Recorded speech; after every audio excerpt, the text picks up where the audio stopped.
सरकारला 30 मेला गुडघ्यावर टेकायचं म्हणजे टेकायचं, जे होईल ते होईल, सोडायचं नाही. मागणी आपली हैदराबादचा गॅजेटियरचा GR काढलाय, स्थानिक चौकशीचा अहवाल आहे, सांगायला सुरुवात करायला आता सगळी.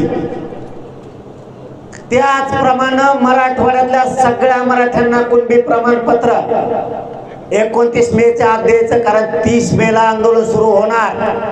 1 2 सातारा संस्थांचा तुम्ही GR का काढला नाही? 1 महिन्यात काढतो म्हणले होते, 8 महिने वेळ दिलाय.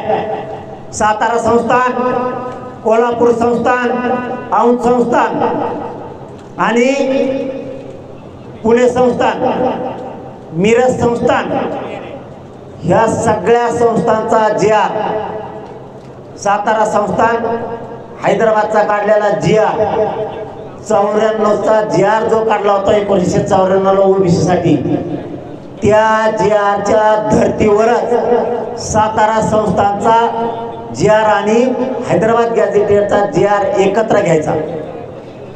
कारण 1994चा GR काढला, ओबीसीचं कुठंही प्रमाणपत्र थांबलं नाही. आमचे कसे थांबले?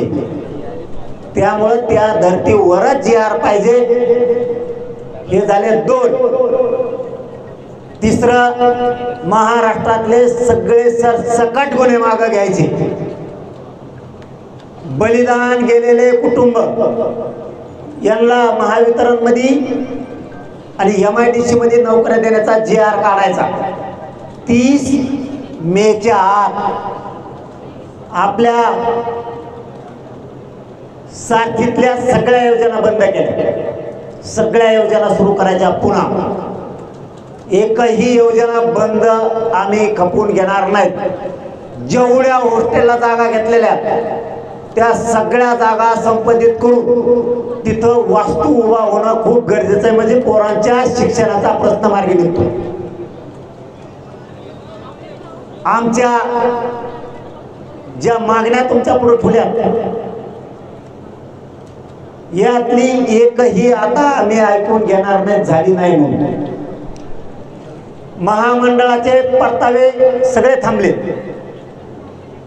हे सगळे परतावे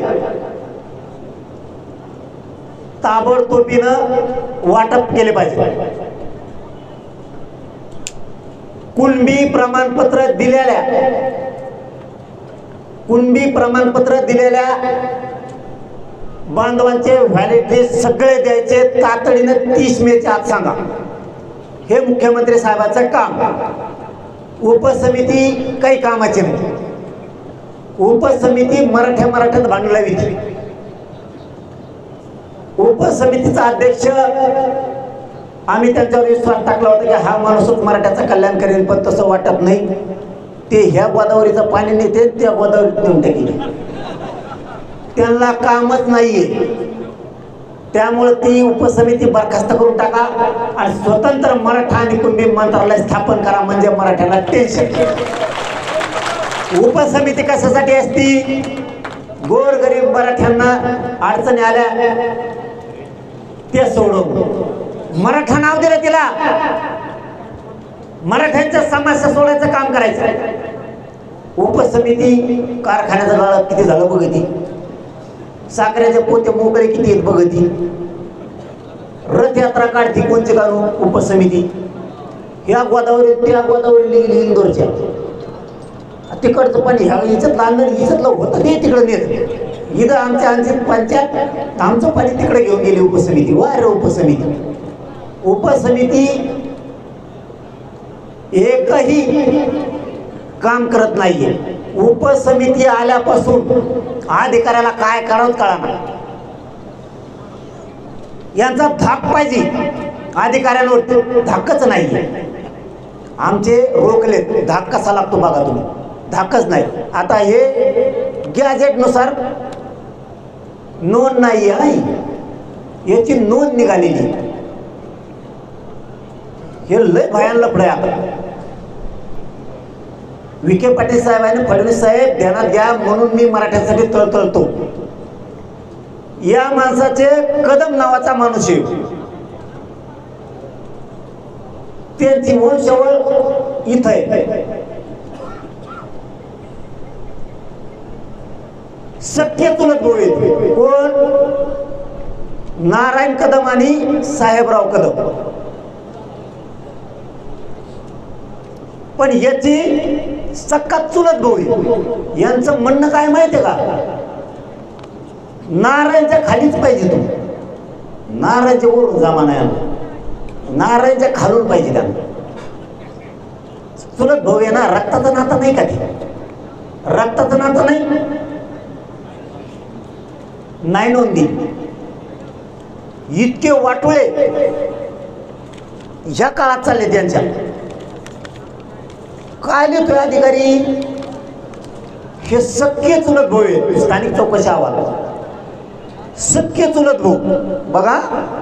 पण इथं एक लाभार्थी टोळीतला अधिकारी आला. 3 जण आहेत ना ते. त्यांनी काय लिहिलंय? पुढे ते लिहिले नाही, आणखीन एक पान होतं ना. हा, काय लिहिलं लाभार्थी टोळीच्या अधिकाऱ्यांनी? यांनी लिहिलं सख्य चुलत भाऊ. यांनी लिहिलं बघा, आडनाव बी तसलंच. आडनाव नाही सांगत, कारण असल्या नीच लोकांचं नावच नाही घ्यायचे आम्हाला. त्यांनी इथं लिहून दिलं.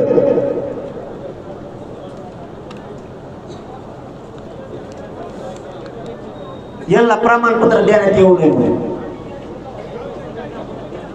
हे लिहिलंय याच्यावर. आणि इथं ते सख्य चुलत भाऊ आहेत, त्यांचाच एक अधिकारी लिहितो. अरे फडणवीस साहेबांनी, उपसमिती, विखे साहेब, हे काम तुमचे. अरे रक्तातल्या घर देणार ना. अरे त्याच्या चुलत्याला तर द्या. काय म्हणतात अधिकारी? महसूल पुरावा द्या. नोंद सापडली त्याची जन्म मृत्यूमध्ये. मेलेल्याच्यात नोंद सापडली, मेलेल्याच्यात नोंद सापडल्या.